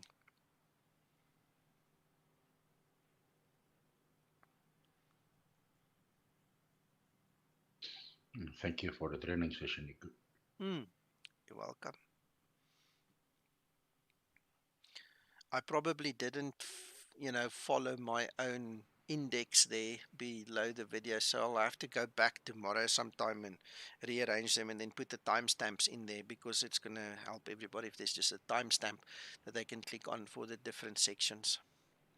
Problem is when you do an unscripted video like this, I just want to put it out there. I mean, we did flop around a little bit. We didn't really take one section and finish the section. We went back on one or two sections, but this is the kind of video that you watch with either a glass of wine or a coffee in hand, And the notebook. Yeah, a notebook. What's the best way to get the Skymatix livery in FS2020? You're going to have to paint it. Yeah, and the painting is the easy part. It is how did you manage to get it into a VA? Okay. Yes. There's a whole process. At this point in time, our livery was taken out of P3D as well, because it didn't meet the 2048 by 2048 standard, and I actually need to talk to George about that, because he made the flight factor and he's going to have to amend the normal TIX one. As far as I know, Martin, the same MTL that's used by P3D is used by 2020. So if we can get it in there, it should be fine. If we can make the MTL 2048 by 2048. But I'm not the guy, not for that job. I think neither am I. Okay. That's it. Okay. Yeah. All right. Well, guys, I think go play with the VA. Again, there's no obligation. We have a lot of guys who joined that are no longer active and that only come in every now and then. Nobody's going to kick you off if you don't fly for 3 months. You might go on leave and then you just file a flight plan and it will reactivate you. But there's no restrictions. You can literally treat it as if it's your own. You already know about adding your own flights, contributing, making it, more nicer for yourself. You guys are welcome. If you can find a place in here and it works for you, it's perfect. And that's it. End of story. Thank you so much for watching and the patience that you guys showed for sitting so long. But I think you learned a lot, and that's it for me. Hope you guys have a good rest. Mac? I just want to compliment you on the fact that you remembered so much of your way around the VA documentation, etc., Nico. Oh, yeah. I'd forgotten half of it. Me and Paul were chuckling about it before the stream as well. Fortunately, when you have something on the screen, it's easy enough to jump in there and so on. But thank you.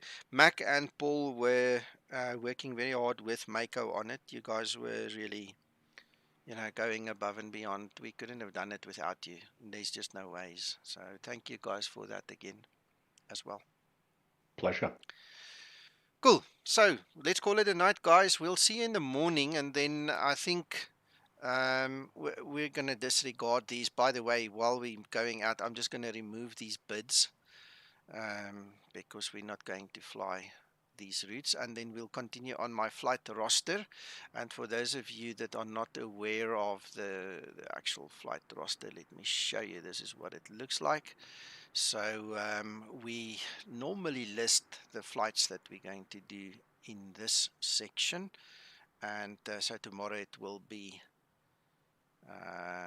Bilbao back to Leeds. I think that's Leeds, EGNM, yeah. And then from Leeds we're going to fly to Lowy in the afternoon. And this is our big group flight. So if you guys want to fly with any of them, is good enough, but you guys are more than welcome to join at least that one, 1500 Zulu. Okay, that's it. Bye-bye, guys. Thank you. Bye. Thank you. Bye.